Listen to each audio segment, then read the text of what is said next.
સોનું મોંઘું થઈ ગયું છે, પણ ગાંધીધામના દુલ્હન જ્વેલર્સ તમારા માટે લઈને આવ્યું છે ગોલ્ડ જ્વેલરીના મેકિંગ ચાર્जेस પર ફ્લેટ 50% ઓફ અને સિલ્વર પાયલના મેકિંગ ચાર્जेस પર ફ્લેટ 25% ઓફ. જય જલારામ ફ્રેન્ડ્સ, કી આયો.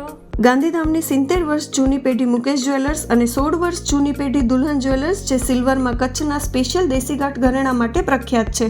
અહીંયા સિલ્વર પાયલ શરૂ થાય છે માત્ર 1500થી અને પાયલમાં રેડી સ્ટોકમાં લાઇટ વેઇટથી હેવી ડિઝાઇન અને મોડર્ન તેમજ ટ્રેડિશનલ ડિઝાઇન્સ જોવા મળશે. સિલ્વર 925 જ્વેલરીનું પણ હ્યુજ કલેક્શન અવેલેબલ છે. અહીંયા 100% HUID હોલમાર્ક જ્વેલરી મળી રહેશે અને તમારી પસંદગી પ્રમાણે ડિઝાઇન પણ કસ્ટમાઇઝ કરાવી શકો છો. અહીંયા તમને નો સ્પિનથી કરીને હાર્ડ સુધીની બધી જ રેન્જ રેડી સ્ટોકમાં મળી રહેશે. ચેઇન, બ્રેસલેટ, ડિઝાઇનર કડા તેમજ બુટ્ટીમાં હેવી અને રૂટીન વેર કલેક્શન, મંગલસૂત્રમાં અલગ અલગ ડિઝાઇન્સ અને રિંગ્સનું કલેક્શન તો જોરદાર છે. તો ગોલ્ડ મેકિંગ ચાર્जेस પર ફ્લેટ 50% ઓફ અને સિલ્વર મેકિંગ ચાર્जेस પર ફ્લેટ 25% ઓફની ઓફર વેલિડિટી છે 15 જુલાઈ સુધી જ. તો જલ્દીથી વિઝિટ કરો દુલ્હન જ્વેલર્સ, ઝવેરી બજાર નિયર બ્લુ ક્લબ, ગાંધીધામ.